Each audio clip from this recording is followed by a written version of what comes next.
Hello everyone, welcome to Katharine's Creatures. This is a series where you get to talk a little bit about and touch base upon various mythological beast beings and the like pulled from lore worldwide. And I always like to preface by saying that I'm not a linguist, so if I mispronounce anything, I do apologize in advance. And today I want to talk about a particular entity that was recommended. It's also one I think I've done before, but that could also be because I've been watching a lot of fantasy series involving them. And this is the Oni from Japanese Folklore. And that Oni, it falls into the category which I've talked before, the yokai, which is a class of supernatural entities and spirits, often kind of grouping a bunch of different kind of trickster entities together. But in more of a Western culture, you can think of them a little bit like demons, ogres, trolls, or something akin to that. But they fall into the category, again, of the yokai.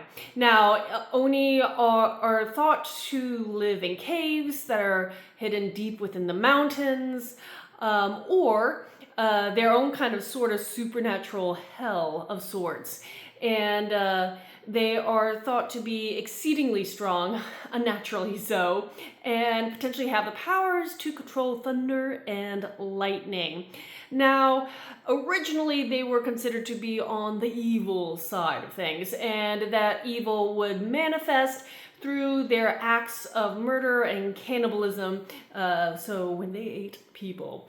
Also, their description is very iconic, I should say. They're thought to have these hulking bodies with one or more horns, massive teeth, sometimes described with having a third eye in the center of their forehead.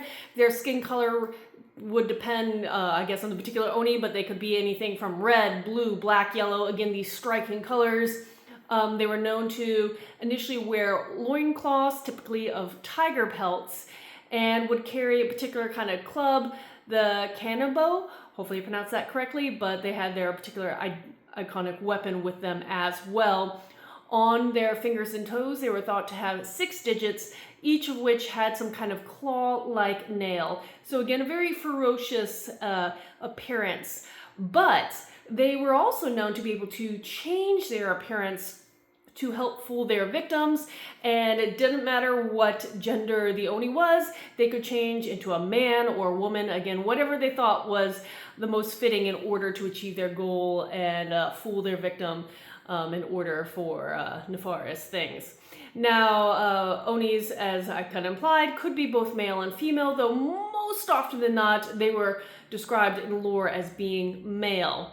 A female version of the Oni has its own name, and that would be the Yamauda. Hopefully I pronounced that correctly, but there is a female term for them that certain people utilize. Now, despite the fact that most of the stories depict them as these evil entities, there are a few that refer to them as bringing good fortune and actually wealth versus this kind of destructive, murderous capability. Now, the Oni started popping up in literature first in an era that ranged from 794 to about 1185, and it wasn't until like the 14th century that depictions of the Oni were finally starting to be seen through paintings. Nowadays, they are found throughout all sorts of art, literature, theater, so they're pretty actually common if you look into the folklore of Japan. Now, going back to some interesting customs pertaining to the Oni, there is one that relates to throwing beans. And throwing beans I find fascinating because all around the world they have these concepts of throwing rice or beans or seeds, and a lot of it, if you're on the Western side of things or European side of things, it's associated with fae and other entities like that.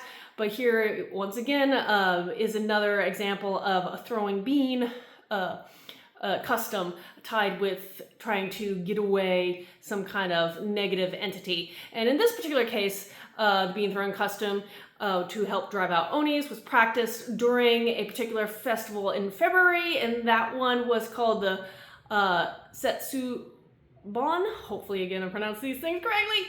But it's a festival held in February, and again, they threw out the beings and try to help cast away the Oni and thus their bad fortune or the evil that they bring. Now, and this practice actually started back in the samurai classes in the Muromachi period, which ranged from 1336 to 1573. So already you saw these practices a while ago of trying to cast away the Oni spirits. The interesting thing is now modern times, it's almost totally different because there are a lot more customs and references to Oni in the modern day, that they are actually more of a protective spirit versus a destructive spirit. Now, regardless of that, it is a fascinating thing that just example of an evolution of an entity from good, in this case, bad to good, but just an example of modern day protective functions of Onis. Men will dress up many times in a costume of an Oni and precede parades in Japan, and this is to help dispel bad luck. So using the Oni to chase away the ill fortune. Anywho, if you have any questions for me about this or anything else, please post them in the comments below or reach out to me on any of my social media. And until next time, everyone, Skål.